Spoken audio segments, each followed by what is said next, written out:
Hello and welcome to Tommy Talks TV, the place to be to build great love relationships. Now, first of all, as usual, I'd like to start by saying a very big thank you. Thank you for all your likes and your shares and your comments on Facebook, on Twitter, on YouTube, on Instagram. I really appreciate your engagement because you're helping us spread the message further, faster. So thank you very much indeed. Today I'm going to be answering one of your questions and it goes like this. My fiance and I live in different cities. He has been dating another girl while I'm away, and that hurts me. His excuse is that I am far away from him and he is a man. After a while, he said that he had cut off from her. Later, he said that the girl keeps coming back and he wants to be diplomatic about the breakup and he doesn't want to push her off. He says that the girl has been transferred and will be leaving soon, and that will put an end to their relationship for good. What do I do? Should I still keep trying or just let him go? Now, the first thing I'd like to say is this. Any man who wants to be diplomatic with someone else who is intruding upon your relationship at the expense of his relationship with you really does not love you.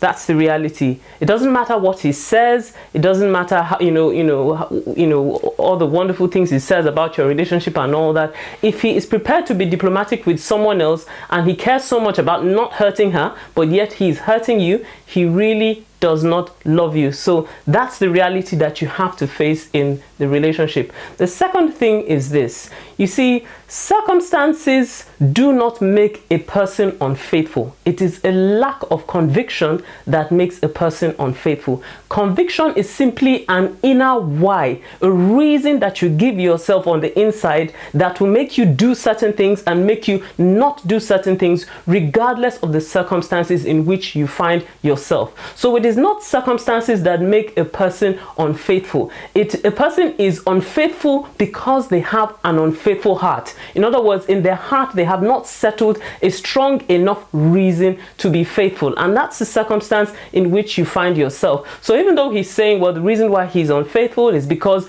you're apart from him, that is simply an excuse. The reality of the matter is this. In his heart, he has not settled the issue of faithfulness. And you need to recognize that this is a strong warning signal. Warning signals are things that you need to look out for when you're in a relationship with someone before you get married to them. A warning signal is something that tells you that there is danger ahead. And this is a definite strong warning signal because marriage will not make an unfaithful person faithful. Marriage will only reveal a deeper degree of unfaithfulness in an unfaithful person. That's the truth of the matter. So when you see warning signals in someone before you get married, that's just the tip of the iceberg of what will be revealed after you get married. So you need to realize that marriage is not going to cure his unfaithfulness. It's only going to get worse. And that's a reality that you need to face and recognize that this is a situation that you should not willingly open up your eyes and enter into. Now, the third thing that I need to say to you is this, and it's really very important for you to recognize. If you're even contemplating the idea of getting married to an unfaithful person, it means that you have concluded in your mind that it is probably better to be married to an unfaithful man than for you to be single.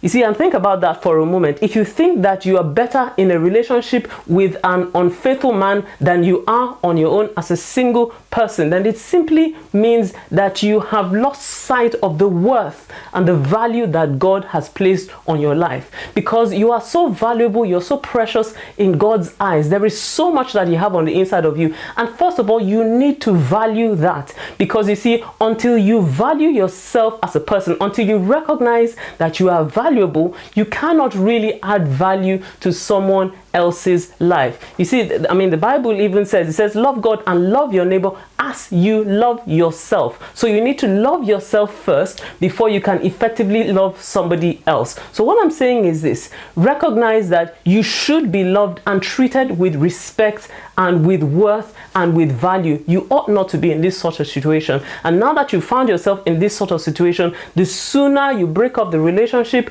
and leave that hurtful environment, the better for you. And once you do that and you give God an opportunity to heal your heart, you can trust Him to bring someone faithful into your life who will value you the way that you deserve.